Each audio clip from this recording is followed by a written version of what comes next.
चलिए आज ओबीसी की बात करते हैं, पूरी करते हैं। सबसे बड़ा सवाल क्या है? अगर हम ओबीसी की बात करते हैं, दलितों की बात करते हैं, हिंदुस्तान के लोगों की बात करते हैं, तो सबसे बड़ा सवाल क्या है? सबसे बड़ा सवाल यह है कि किसकी कितनी आबादी है। हम जानते हैं कि हिंदुस्तान की सरकार में सेक्रेटरीज अगर आप देखें तो दलित, आदिवासी और ओबीसी वर्ग से सिर्फ 7% आते हैं। मतलब हिंदुस्तान की सरकार की रीढ़ की हड्डी जो है secretaries of government of India, उसमें से सिर्फ 7% दलित, आदिवासी और ओबीसी वर्ग से आते हैं। तो सबसे बड़ा सवाल है हिंदुस्तान में ओबीसी कितने हैं, आदिवासी कितने हैं, दलित कितने हैं।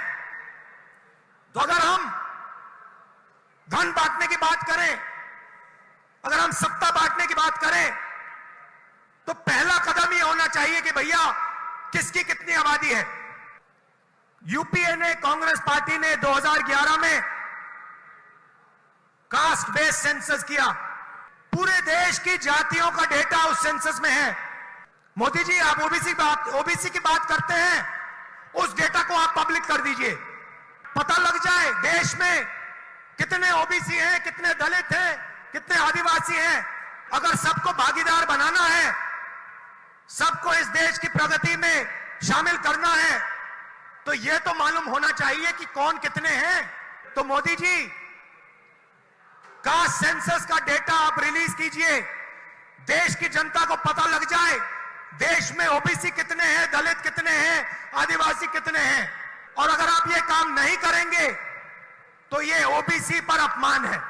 आपने ओबीसी की बात की, देश को दिखा दीजिए देश में कितने ओबीसी हैं, और फिर देश को समझाइए कि आपकी सरकार में सिर्फ 7% सेक्रेटरीज ओबीसी, दलित और आदिवासी में से क्यों आते हैं। दूसरी बात, जो एससी और एसटी का कोटा है उसको उनकी आबादी से प्रोपोर्शन कर दीजिए। और तीसरी बात, जो रिजर्वेशंस पे आपने 50% का कैप लगा रखा है उसको हटा दीजिए। फिर बात करते हैं ओबीसी का अपमान कौन करता है।